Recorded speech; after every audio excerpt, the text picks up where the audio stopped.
asomdana paikomba amu halaklaga gari thanamduna office manung changli mana changakpada mayam du lepkhali aduga makhoi masel onsinnaraga wari tongnei chirol changba minate magi tungda wari sanabadi manada khak tarode lawsu lawrode kaishuna chungdana magi cabin room changli thong hek hakdokpaga kariguma porsak amana makokta sapu kanna thomai ayo paikoma gyanga taude amuk su porsaktuna kanlekta thomai gyan ngauringeida khonjelamadi tarakhi Pramodini sauna be ama pairaga macha nupada thomlaga phuri kaigino hayo nang phatri basa kaigino paikoma mama bu pharaga kaino ima aina kaidorage nangna tawba thabak po aina khangoi kain khaliraba lawla wa sabi ama ngangna gadabani si hainaga manna do pairaga cabin manungda chingsinkre ngasi da office da leiriba mayam da thawak tawfamga khangra poni kumai yengnabagum chap leptuna yengne cabin manungda loyumba sarastumi na tasalla phamla lerami paikomana as ima semda thado ome ai ba ngang musa dongna mi mamang sida ikai me si hairaga pramodini gi makutta phatkan thui imau tu di kaira moidra ha nangdane kai ba khangbro kana na kari haizil agi natte imau tu gi kari mara leidana no nangni imau bu phui harise kana da phurge ai paul ain tarabani ne kana na habla tariba nausana paikoma mamito loyumba da khanging loyumba sumatin khanga hai icha tombana sutama ibani nangna loina klotpana kana roine sarasu haifet khawdemi paikoma makhutlo naraga ai kem tawjade habani ima ai boran bang to hanbinu kedorge se ai khutlo nara hairisini is kaya da mali bano yeng nausa kadai phone do piro loyumba ngangboy kay boy ne chawbe ya halasida Pramodini khara kalapna kadai no phone do piro loyumba sukiro phone do mani de pi Pramodini na phone do lawraga photo ma hangdo laga paikhoma de ngalei si kai no hayo paikhoma photo do da munni yengli ngasai henthoi be na makok ngawringe da paikhoma da chingboy kai bu pusilak padogi CCTV camera da taba footsteps matek tuni paikhoma mamet lauthoga kai dino sina ima nang khalido onare iya na kaptana mani engonda tamla iba wasibo karamda sengde na haidori bano aine yam sauring ibani nangonda ngasi hayeng si phawbagi manungda ne aiga imogu na hangadabani khangabra asumna warning ama pisilamaga Pramodini bag to pairaga thokre sarasu ta hana majobe ai thinbige hairiga chenthokre loyumba thongna maya da chongthapam ko ingingli asisu yaroine paikhomba sauna tongiba khungup to lawthoga loyumba da thomai hey mahachandan as ibai nayi kaino paikhomba khungup namal madus lawtho thomai nang da siroe handa mukti loyumba na khungup to taboi panbi de as manam side hawaijar manam nami pummeni ibai nang pakhang na su am nam thiba hungna braba hey mahachandan nang hen malabani lanjadaba na saba hiriba film kunggadaba nang na swai de kaidorino chakko solo chatlu haring is the chelhurage dai si haira kanna chenthokre paikhoma matha sana makok to kurogo hotlaga kai loina tawdusibo akhoi ma gi matawdune sono jubidu gi matawne ai pele haisini ko ai si haira pring ing chongi office tagi halaklaga gari do kera sa thausilamaga kumtharaga imung chenge tawmaga mangol da famlaga leiramba mamana lawbe kaiboy lembi sanana hanbire mi gi pakhon ko chatluraba mi gi khobunai oi ba ya bo iramlaga hanjin birak ledana sarasyam taning da mahan mama ongda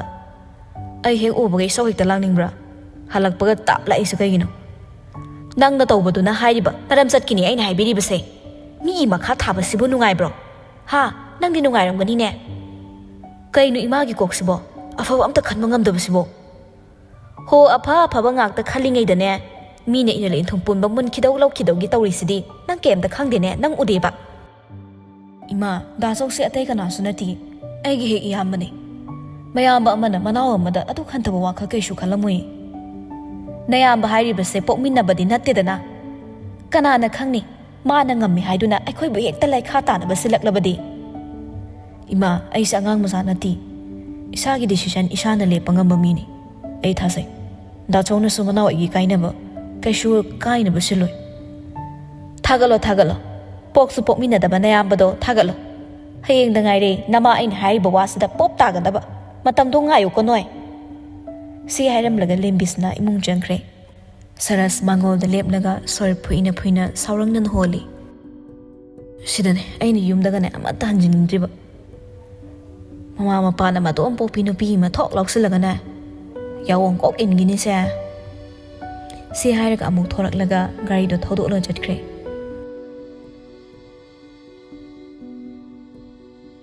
ꯄꯥꯏꯈꯣꯝꯕꯅ ꯆꯠꯀꯗꯕ ꯊꯕꯛꯁꯤꯡ ꯂꯣꯏꯁꯤꯜꯂꯕ ꯇꯨꯡꯗ ꯃꯌꯨꯝꯗ ꯍꯜꯂꯛꯄꯒꯤ ꯂꯝꯕꯤꯗꯅꯤ. ꯃꯥꯒꯤ ꯐꯣꯟꯗꯣ ring ꯂꯥꯛꯏ. Hello, ꯀꯩꯗꯧꯔꯒꯦ ꯏꯃꯥ? ꯍꯩ, ꯄꯥꯈꯪ ꯑꯔꯤꯕꯣ, ꯅꯇꯨ ꯊꯤꯅꯤ ꯈꯪꯗꯕꯣ? ꯍꯧꯖꯤꯛ ꯐꯥꯎꯗ ꯌꯨꯝꯗ ꯍꯟꯖꯤꯜꯂꯛꯀꯅꯤ ꯈꯪꯗꯕ꯭ꯔꯥ?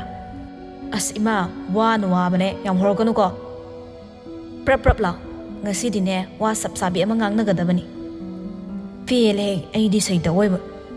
ꯑꯄꯦꯟ ꯄꯦꯟꯗꯗꯣ ꯀꯣꯟꯅ ꯍꯥꯏꯅꯁꯦ. ꯌꯨꯝꯗ ꯍꯥꯟꯅ ꯊꯨꯅ ꯌꯧꯔꯛꯈꯣ.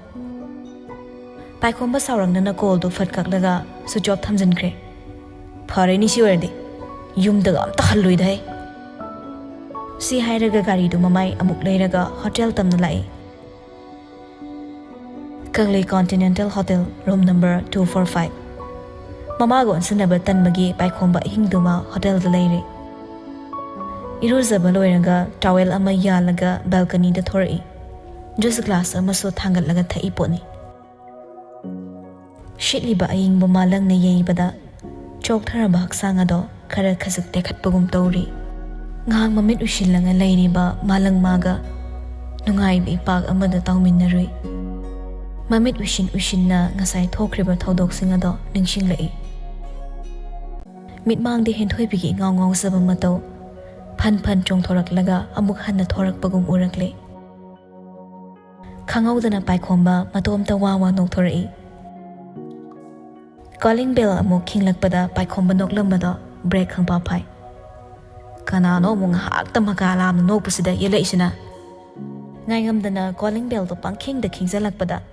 ꯄꯥꯏꯈꯣꯝꯕ ꯁꯥꯎꯔꯤ ꯐꯨꯛ ꯍꯧꯒꯠꯂꯒ ꯄ꯭ꯔꯞ ꯄ꯭ꯔꯞ ꯂꯥꯛꯇꯨꯅ ꯊꯣꯡꯗꯣ ꯁꯠ ꯍꯥꯡꯗꯣꯛꯏ.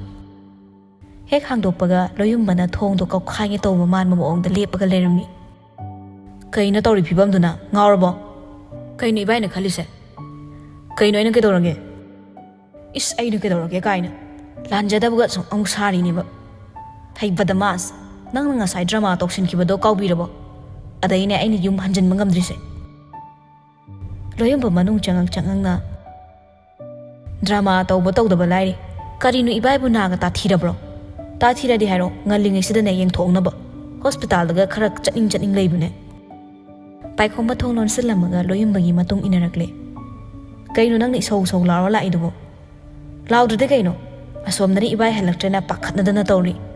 ಫೋನ್ದುನ ಕೈದೌರಿಬ ಸ್ವಿಚ್ ಆಫ್ ಥಂಜಲಿದನ ಓ ತಾನಿಂಗಕ್ಟ್ರಬ ಮರಮ್ಸು ಚಾದ್ರಿ ಸೌದು ಪಕ್ಲಾಂಗ್ ಲಾಂಗಿ ಯಾರೆ ಥೂನಂತ ಹಾಂಗ್ದೋಗನೆ ಇಬಾಯ್ ಸಿದ ಲೈರೇನ ಖರ ಅಮ್ತ ಹಾಯ್ಗೋ ಲೋಯ್ಹೌರೆ ಮೊಯ್ದಿ ಇಬಾಯ್ ಮಾಂಖ್ರೆನ ಮೊಯ್ ಬುಂಗ್ ಖೋಂಗ್ದನ ಥೀಬ ಹೌದೋರಬನೆ ಖೋಂಬು ಖೋಂಗಂಬ ಯಾರೆನೆ ಅಂತ ಫೋನ್ ತೌರ ಹಾಯ್ದೋಕ್ಸೋಕೋ ಅಸ್ ಹಂದಕ್ ಮರಕ್ ಲೈಟಿನ್ಗಿ ವಾರಿಸೆ ಖರ ಫರೆ ಖಲಮಗ ಕಾಯ್ ಕಾಯ್ದೆ ಅಮುಕ್ ಹಾಯ್ಜಿಲ್ಲೈಬ ನುಂಗ್ಸಿನೋಬ ಓ ಖಂಗ್ದೆ ಐಸುನೆ ನೇ ಚೌಬಿನ ಒನ್ಮಂದನ ಇಬಾಯ್ ಥೀಬ ಲೆಂಗ್ಜರೈಬಸಿನಿ ಅದುಗ ಮಾನೆ ಸಿದೈಸಿದ ಜ್ಯೂಸ್ ಕ ಥಕ್ತನ ಯam ನುಂಗಾಯ್ಕೋ ನಂಗ್ದಿ ಮಥಾ ಯam ಸಾಯ್ ಲಾಂಗನು ಲೋಹಂಬ yam ಗ್ಯಾನ್ ತಾನ ಇಬಾಯ್ ನೇ ಚೌಬಿಸೆ ಸಾವ ಫಹಲ್ಲಗೆ ಹಾಯ್ದಿ ಉಪಾಯ ಅಮ್ದಿ ಲೈ ಕೈ ಉಪಾಯ ꯑꯩꯈꯣꯏ ꯅꯦ ꯆꯧꯕꯤꯒ ꯏꯆꯦ ꯍꯦꯂꯣꯏꯒꯁꯦ ꯒ꯭ꯌꯥꯟ ꯇꯥꯅ ꯋꯥꯔꯤ ꯑꯃꯇꯪ ꯁꯥꯗꯣꯛꯍꯟꯕ ꯑꯣꯏꯒꯗꯕ ꯋꯥ ꯉꯥꯡꯉꯨ ꯁꯤꯁꯨ ꯑꯣꯏꯕ ꯌꯥꯏ ꯀꯩꯅꯣ ꯑꯅꯤꯗꯨ ꯆꯦꯅꯦꯜ ꯋꯥꯡꯕꯤ ꯉꯥꯛꯇꯅꯤꯅꯦ ꯀꯔꯥꯏꯗꯩ ꯄꯥꯎ ꯐꯥꯎꯅꯔꯣꯏꯗꯕ ꯋꯥ ꯈ꯭ꯋꯥꯏ ꯂꯥꯏꯕ ꯄꯥꯝꯕꯩ ꯑꯃꯗꯤ ꯊꯣꯛ ꯂꯧꯁꯤꯟꯕ ꯄꯥꯏꯈꯣꯝꯕ ꯒ꯭ꯂꯥꯁꯇꯣ ꯍꯥꯏꯐꯦꯠ ꯄꯥꯏꯈꯠꯂꯒ ꯒ꯭ꯂꯥꯁꯇ ꯊꯣꯝꯃꯛꯇꯅ ꯅꯪ ꯆꯒꯠꯅꯕꯒ ꯂꯣꯏ ꯍꯟꯅꯤ ꯅꯪ ꯇꯥꯟꯖꯥꯗꯨꯗ ꯂꯣꯌꯨꯝꯕꯒꯤ ꯐꯣꯟꯗ ꯔꯤꯡ ꯈꯤꯡꯂꯛꯏ ꯂꯣꯌꯨꯝꯕꯁꯨ ꯐꯣꯟ ꯂꯧꯊꯣꯛꯂꯒ ꯀꯅꯥꯅꯣ ꯍꯥꯏꯅ ꯌꯦꯡꯉꯤ ꯇꯧꯔꯦ ꯑꯣꯏꯔꯝꯃꯅꯤ ꯈꯟꯕꯒ ꯍꯦꯛꯇ ꯑꯣꯏꯔꯝꯕ ꯁꯦ ꯄꯥꯏꯖꯧꯁꯦ ꯀꯅꯥꯅꯣ ꯅꯦ ꯆꯧꯕꯤꯅꯤ ꯑꯁ ꯅꯪ ꯊꯣꯛꯄ ꯄꯥꯏꯌꯨ ꯂꯣꯌꯨꯝꯕ ꯀꯣꯜꯗꯣ ꯄꯥꯏꯈꯠꯂꯒ ꯍꯥ ꯍꯥꯏꯕꯐꯥꯎ ꯂꯣꯏꯐꯥꯠꯇ꯭ꯔꯦ ꯄ꯭ꯔꯃꯣꯗꯤꯅꯤꯅ ꯑꯁꯣꯝ ꯅꯥꯀꯟꯗꯒꯤ ꯀꯞꯊꯔꯛꯂꯦ ꯀꯔꯤꯅꯣ ꯅꯥꯎꯆꯥ ꯅꯪꯕꯨ ꯍꯧꯖꯤꯛ ꯀꯗꯥꯏꯗ ꯂꯩꯕꯒꯦ ꯅꯕꯥꯏ ꯊꯤꯕ ꯆꯠꯈ꯭ꯔꯒ ꯅꯪ ꯑꯣꯏꯅ ꯃꯥꯡꯈ꯭ꯔꯤꯗꯨꯕꯨ ꯀꯔꯤꯒꯤꯅꯣ ꯑꯁ ꯅꯦꯆꯧꯕꯤ ꯂꯩ ꯀꯩꯗꯧꯔꯒꯦ ꯑꯩ ꯃꯥꯡꯗꯦꯕ ꯑꯩ ꯃꯥꯡꯕ ꯌꯥꯕ ꯅꯠꯇꯦꯅꯦ ꯑꯩ ꯑꯃ ꯍꯦꯛ ꯃꯥꯡꯈꯤꯕꯗ ꯊꯃꯣꯏ ꯀꯌꯥꯅꯣ ꯀꯥꯏꯗꯧꯔꯤꯕꯁꯦ ꯍꯩ ꯋꯥꯆꯣꯏ ꯉꯥꯡꯒꯅꯨ ꯅꯪꯕꯨ ꯅꯕꯥꯏꯒ ꯊꯦꯡꯅꯔꯕꯣ ꯅꯪ ꯅꯕꯥꯏꯗꯨꯕꯨ ꯂꯥꯏ ꯇꯤꯟꯒ ꯍꯦꯂꯣꯏꯅꯒ ꯑꯣꯏꯟꯀꯤ ꯆꯦꯟꯈ꯭ꯔꯕ ꯖꯥꯠꯂꯕ ꯅꯠꯇꯦ ꯅꯦꯆꯧꯕꯤ ꯊꯦꯡꯅꯔꯦ ꯏꯕꯥꯏꯗꯣ ꯍꯦꯂꯣꯏꯅ ꯆꯦꯟꯕ ꯑꯣꯏꯔꯝꯗ꯭ꯔꯦ ꯏꯕꯥꯏꯅ ꯆꯦꯟꯕ ꯑꯣꯏꯔꯝꯃꯦ ꯉꯥꯏꯍꯥꯛꯇꯤ ꯄ꯭ꯔꯃꯣꯗꯤꯅꯤ ꯋꯥ ꯉꯥꯡꯂꯛꯇꯦ ꯇꯨꯃꯤꯟ ꯂꯩꯔꯨꯔꯕ ꯃꯇꯨꯡ ꯒ꯭ꯌꯥꯟ ꯇꯥꯅ ꯑꯣ ꯐꯔꯦ ꯂꯩꯔꯦ ꯍꯥꯏꯕ ꯅꯠꯇ꯭ꯔꯣ ꯐꯖꯅ ꯂꯩꯃꯤꯟꯅꯧ ꯍꯥꯏꯌꯨꯀꯣ ꯊꯝꯃꯦ ꯁꯤ ꯍꯥꯏꯔꯒ ꯀꯣꯜ ꯊꯝꯈ꯭ꯔꯦ ꯑꯥꯏ ꯒ꯭ꯌꯥꯟ ꯇꯥꯁꯤꯜꯂꯛꯏꯅꯦ ꯆꯦꯅꯦꯜ ꯆꯦꯟꯖ ꯇꯧꯔꯝꯃꯅꯤ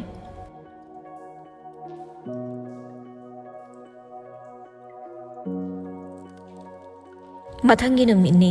ꯑꯌꯨꯛꯀꯤ ꯄꯨꯡ 8 ꯇꯥꯔꯦ ꯄꯨꯔꯅꯤꯃꯥ ꯃꯆꯥꯅꯨꯄꯥꯒꯤ ꯀꯥꯗ ꯆꯪꯂꯛꯏ ꯍꯧꯖꯤꯛ ꯐꯥꯎꯕ ꯍꯧꯒꯠꯇ꯭ꯔꯤꯅꯦ ꯃꯁꯦ ꯍꯥꯏ ꯊꯦꯡꯉꯦ ꯍꯧꯒꯠꯂꯣꯅꯦ ꯅꯪꯕꯣ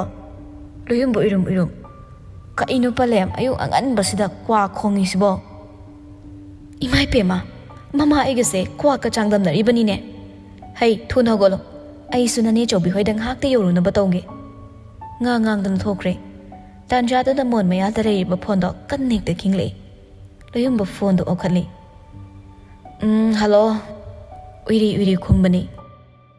ꯄ꯭ꯔꯃꯣꯗꯤꯅꯤꯅ ꯍꯦꯜꯂꯣ ꯅꯥꯎꯆꯥꯎ ꯅꯪꯕꯨ ꯍꯧꯖꯤꯛꯄꯥꯎ ꯍꯧꯒꯠꯇ꯭ꯔꯤꯕꯣ ꯅꯦꯆꯧꯕꯤ ꯉꯔꯥꯡꯗꯣ ꯈꯔ ꯊꯦꯡꯅ ꯇꯨꯝꯕ ꯑꯗꯨꯏꯅꯤ ꯍꯣ ꯅꯣꯏ ꯏꯃꯥꯗꯨꯁꯨ ꯉꯔꯥꯡꯗꯤ ꯉꯟꯅ ꯂꯥꯛꯑꯣꯅ ꯍꯥꯏꯈꯤꯕꯅꯤ ꯍꯧꯖꯤꯛꯐꯥꯎ ꯌꯧꯔꯛꯇꯦꯕ ꯅꯪ ꯅꯕꯥꯏꯗꯨꯁꯨ ꯐꯣꯟꯗꯣ ꯍꯧꯖꯤꯛꯐꯥꯎ ꯑꯣꯞꯇ ꯂꯩꯔꯤ ꯂꯩꯀꯥꯏꯒꯤ ꯃꯧ ꯈꯔ ꯍꯥꯏꯔꯨꯔꯒ ꯂꯥꯛꯃꯤꯟꯅꯔꯒꯦ ꯌꯥꯔꯕ꯭ꯔꯥꯅ ꯄꯥꯎꯗꯣ ꯐꯥꯎꯅꯔꯒ ꯂꯧꯅꯔꯒ ꯍꯪꯉꯛꯑꯣ ꯑꯃꯨꯛꯇ ꯂꯨꯌꯨꯝꯕ ꯉꯥꯎꯅ ꯀꯩꯅꯣ ꯅꯦꯆꯧꯕꯤ ꯃꯧꯗꯤ ꯀꯩꯗꯧꯕꯩ ꯂꯥꯛꯃꯤꯟꯅꯗꯣꯏꯕ ꯄꯨꯔꯛꯀꯦ ꯍꯥꯏꯔꯒꯅ ꯂꯩꯁꯥꯕꯤ ꯑꯣꯏꯅ ꯄꯨꯔꯛꯎꯗꯅ ꯆꯠꯅꯕꯤꯅꯤꯅꯦ ꯅꯨꯄꯤ ꯆꯦꯟꯕꯒꯤ ꯂꯧꯈꯠꯄ ꯍꯥꯏꯁꯤꯗꯤ ꯃꯧ ꯂꯣꯏꯅ ꯌꯥꯎꯅꯕꯅꯤꯅꯦ ꯀꯅꯥ ꯆꯦꯟꯕ ꯌꯥꯎꯔꯒꯦ ꯍꯥꯏ ꯅꯪꯕꯨ ꯉꯔꯥꯡ ꯅꯕꯥꯏꯗꯣ ꯆꯦꯜꯂꯦꯅ ꯍꯥꯏꯕꯗꯥꯏꯅꯦ ꯂꯨꯌꯨꯝꯕ ꯎꯏꯔꯝꯕꯒꯗꯣ ꯃꯃꯤꯠ ꯈꯪꯁꯤꯡꯉꯤ ꯐꯟ ꯆꯣꯡꯈꯠꯂꯛꯏ ꯍꯥ ꯀꯅꯥ ꯍꯥꯏꯕ ꯀꯔꯤꯕ ꯋꯥꯊꯤ ꯇꯧꯔꯅꯨ ꯑꯩꯈꯣꯏ ꯂꯥꯛꯇꯧꯔꯕꯅꯤꯀꯣ ꯑꯁ ꯅꯦꯆꯧꯕꯤ ꯏꯕꯥꯏꯒ ꯑꯝꯇ ꯄꯥꯎ ꯐꯥꯎꯅꯈꯤꯒꯦꯕ ꯑꯗꯨꯒ ꯍꯥꯏꯔꯛꯀꯦ ꯃꯆꯤ ꯂꯩꯉꯝꯒꯅꯨ ꯀꯣꯜꯗꯨ ꯐꯠꯀꯠꯂꯒ ꯍꯣꯇꯦꯜꯒꯤ ꯅꯝꯕꯔꯗ ꯀꯣꯜ ꯇꯧꯔꯒ ꯄꯥꯏꯈꯣꯝꯕꯒ ꯂꯥꯏꯟ ꯂꯧꯅꯩ ꯍꯜꯂꯣ ꯏꯕꯥꯏ ꯀꯩꯗꯧꯔꯒꯦ ꯁꯕꯅꯥꯁ ꯁꯥꯔꯦ ꯌꯨꯝꯗ ꯑꯝꯇ ꯊꯨꯅ ꯍꯜꯂꯣ ꯄ꯭ꯔꯞ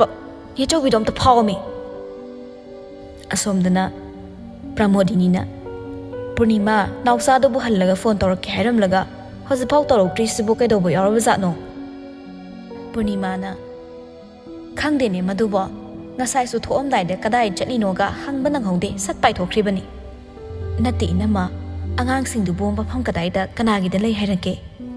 ꯍꯣ ꯂꯩꯕꯒꯤꯕꯨꯗꯤꯅꯦ ꯑꯩꯈꯣꯏꯒꯤ ꯍꯣꯇꯦꯜꯗ ꯂꯩꯕ ꯑꯣꯏꯔ ꯃꯥꯜꯂꯦ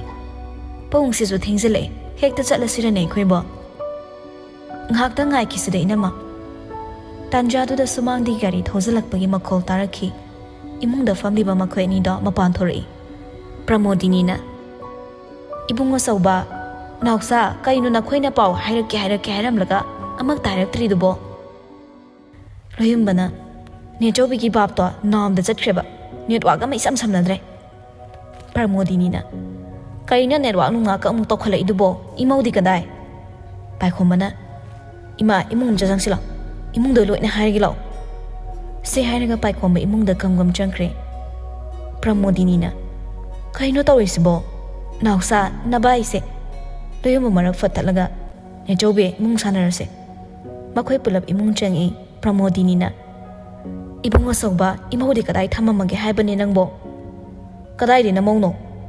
ꯅꯠꯇꯦ ꯅꯪꯕꯨ ꯉꯔꯥꯡ ꯅꯨꯄꯤ ꯆꯦꯜꯂꯦꯅ ꯍꯥꯏꯗꯥꯏꯅꯦ ꯏꯃꯥꯅ ꯀꯅꯥꯅ ꯚꯥꯞ ꯐꯧꯋꯒꯦ ꯂꯩꯇꯦ ꯅꯃꯧꯒ ꯑꯝꯇ ꯄ꯭ꯔꯃꯣꯗꯤꯅꯤ ꯁꯥꯎꯒꯠꯂꯛꯏ ꯅꯈꯣꯏꯒꯤꯁꯦ ꯑꯩꯉꯣꯟꯗ ꯁꯥꯟꯅꯔꯤꯕ꯭ꯔꯥ ꯑꯩꯁꯤꯕꯨ ꯀꯔꯤ ꯑꯣꯏꯅ ꯎꯒꯦ ꯂꯨꯌꯨꯝꯕꯅ ꯐꯥꯊꯅꯕ ꯍꯣꯠꯅꯩ ꯅꯠꯇꯦ ꯅꯦꯆꯧꯕꯤ ꯅꯥꯎꯆꯥ ꯅꯪꯁꯨ ꯌꯥꯎꯅ ꯑꯩꯕꯨ ꯁꯥꯟꯅꯔꯤꯕ꯭ꯔꯥ ꯁꯥꯟꯅꯗꯤꯌꯦ ꯅꯦꯆꯧꯕꯤ ꯁꯥꯟꯅꯗꯦ ꯍꯥꯏꯕ ꯅꯪꯅ ꯅꯠꯇ꯭ꯔꯥ ꯉꯔꯥꯡ ꯐꯣꯟꯗ ꯅꯕꯥꯏ ꯆꯦꯜꯂꯦꯅ ꯍꯥꯏꯔꯛꯄꯗꯣ ꯂꯨꯌꯨꯝꯕ ꯈꯪꯉꯥꯏ ꯈꯪꯖꯤꯟꯗ ꯍꯥꯏꯗꯣꯛꯈꯤ ꯍꯣ ꯆꯦꯜꯂꯦ ꯍꯥꯏꯕ ꯅꯠꯇꯦ ꯃꯤ ꯆꯦꯜꯂꯦ ꯍꯥꯏꯕ ꯏꯕꯥꯏ ꯄꯥꯏꯈꯣꯝꯕ ꯈꯪꯄ꯭ꯔꯦꯛ ꯈꯪꯅ ꯂꯨꯌꯨꯝꯕꯗ ꯌꯦꯡꯉꯤ ꯆꯦꯜꯂꯒ ꯏꯃꯧꯗꯤ ꯀꯗꯥꯏꯗꯅꯣ ꯏꯃꯧꯅ ꯀꯗꯥꯏꯅꯣꯕ ꯂꯨꯌꯨꯝꯕ ꯏꯛꯑꯥ ꯇꯧꯔꯒ ꯁꯨꯝ ꯇꯧꯕꯅꯦ ꯀꯩꯗꯧꯔꯦ ꯑꯃꯨꯛ ꯏꯛꯑꯥ ꯇꯧꯔꯤꯗꯤ ꯂꯨꯌꯨꯝꯕꯅ ꯁꯨꯝ ꯇꯧꯕꯅꯤ ꯅꯦꯆꯧꯕꯤ ibaise ngarang se nupi duga phanyam sangna chela abaneba aduda ngarang du nupi dugi mapok numi taramba adugi fatte na hainarak padagi mu handana thindoriba Pramodini khara taptharagle ise imaugi mapok numi taramaba hoi adugi amuk thindure kon chelesena adu wari du bunga saina mentan hairadi pharoidraba mentan haige tawbani ne chawbisina phingan khibusina ho phare phare adudine ima phi honglaga sak thangat pirage si hairaga Pramodini thokre loyumba sor sang holaga gyan tana famthakre ha ne hek taida Purnimana Asauba Nausa Nakhoinina taurisibo aidi yaningdeko Loyumbana Palemi manung shibi karimu tauragemi Noini imada minamlaso aidi mayek sengna khangine Paikhomba nang angang natrabani gyan taba yarabani Inamangna waribase nangidamangni Wakhal munna khallo asengbado khangnaraktringaidane nupido nang thirake haibra natragana nene oina thiro haibra apamba makhallo si hairam laga Purnima suthokre Paikhomana nupi da hai leidana machin sida tetu ha amani Loyumbana ai wadi lausilo ha isida leire ibai hai taning de tumilayo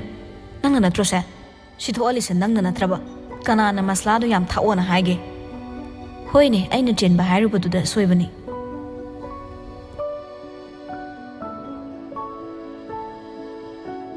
Office tani entrance ki gate to head hangdopaga manung chenglei leiba employee mayam singdo mangonda chap yungna yingnari Paikhom mama gi Kevinda phone wari sanana leirambani thongdu haife thilakpaga kamin thongdu sat hangdorei Paikhom bado khangprek bu khangi leplami bado ubada kainu he kai khulauno Paikhom bana kainu tori iduna si hairga henthoibibu koktagi ton faw yingli salwar angauba chauba masaga chanadabam setli inliba chuni do so sro ek jingle makok tun scarf amana loini yitsilli mamai mamituna mask agi sunglass agi loini upsilaga yengbadadi yamna phibam kaire henthoibisu yetlibu ubliba singda mathang lawthorakle nungsa khusa se udroba khuyak siga kuchumusinda nabi yeleiba Tauraiba fibam duga selaiba dress duga adubu kamaina mi mandoino henthoibi makhang metlaga aise mi mandradi nangna mituda kari oin uge sakta makna lagdrawi maladana henthoibi sauna phajjari he nangdi na saktuga king kong he mali king kong oi sono do swai churakano mafam se nangi ngawam natine office kara ke haradane dress code fasna khangna rules and regulation han illagane kagadaba khangaba rules and regulation dudi company dugi sarna takpham thoktabra adudi natre aibu ngarang kawkhe kawraga ikok su thugai biba natra Paikhom mana wangang ge tawbaga Loyumbana may I come in Ivai hello good morning Jay Paikhom bana saras laurabra la auda ngai ban Ivai Paikhom ba gari de yinglaga pungsida ayorena na thong tong no swaida ne chagat mata mangalano Loyumba mai mafam takpiro hoi bai iche somda naupa lambi taksagi henthoi bi su magi bag to paikhatlaga Loyumba gi tung inakre